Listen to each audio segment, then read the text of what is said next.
জায়গা এটা কি, ওটা কি হাঁস কেন? এই এটা কি গঙ্গা চর নাকি গো? গঙ্গা চরে এত।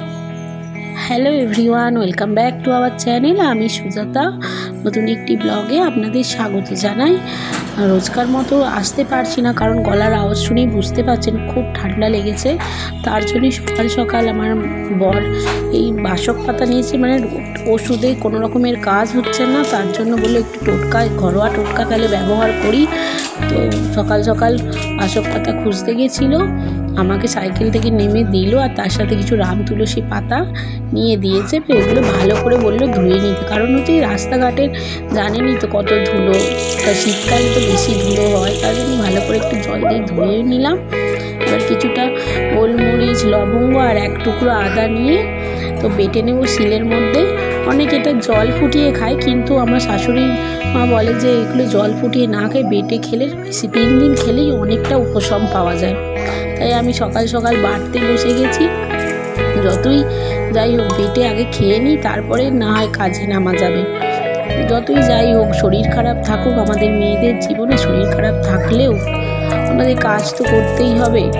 যাই যতই শরীর খারাপ হোক, একটুখানি শরীর খারাপ লাগছে একটু শুয়ে পড়ি, তারপর আবার কাজ করতে যাই। 2 দিন তো আমি রান্নাই করতে পারিনি, এত শরীর খারাপ লাগছিল। যাই হোক করে মেয়েটাকে না হয় নিচে খাইয়ে নিয়েছিলাম, বরকে তো বললাম তুমি কিছু খেয়ে নিও। আর আমি তো সেদিনকে খেতে পারিনি, একদম মুখে ভালো লাগছে না, এই বেটে বুটে আগে খেয়ে নিলাম।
এরপর দুজনে বসে একটু ব্রেকফাস্ট করে নিলাম, লুচি আর চা খেলাম।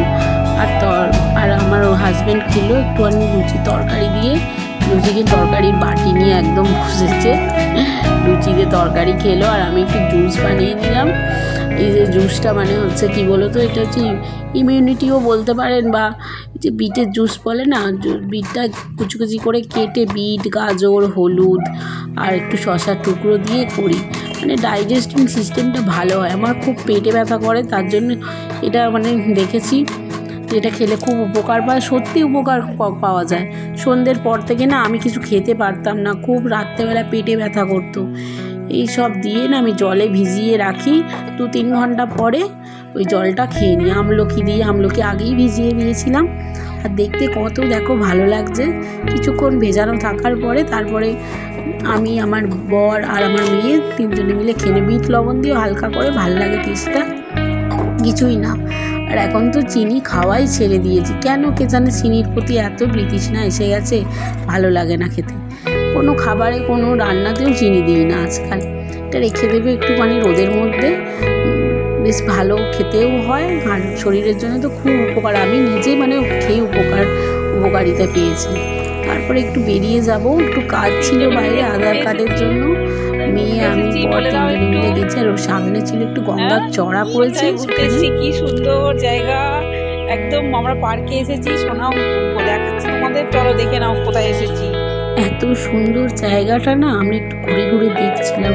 এটা গঙ্গার চড়া পড়েছে, পার্কের মাঠ বলে চুচুড়ায়, আর দারুণ জায়গা, পুরো একদম বনে ভর্তি হয়ে গেছে। দেখুন ওটা কিন্তু গঙ্গার চড়া, ওই ওপাশে গঙ্গা দেখতে পাওয়া যায়। এখানে নাকি আগে মরা পড়ানো হতো, এখন আর হয় না। অনেক কিছু লোক লাঞ্চ করছিল, কারণ এখানে তো একটা ট্রাঙ্ক আছে, ওর জন্য ওখানে যারা জব করে তারা ওখানে লাঞ্চ করছিল। আর এদিকে আমরা একটুখানি এলাম, দেখুন কত ভালো জায়গাটা, দারুণ দেখতে।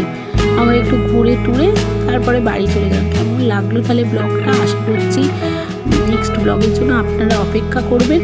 তো ভালো থাকবেন, সুস্থ থাকবেন, আর একটু সবাই নিজের যত্ন নেবেন, কারণ ওয়েদারটা খুব খারাপ, না শীত না ঠান্ডা, কিছু বোঝা যাচ্ছে না। পাখাও চালাচ্ছে, এদিকে ঠান্ডা জলও খাচ্ছে, এর জন্যই না সবাই শরীর খারাপ হচ্ছে। আর হাওয়াটা দিচ্ছে পুরো গরমকালের বিকালবেলার মতো।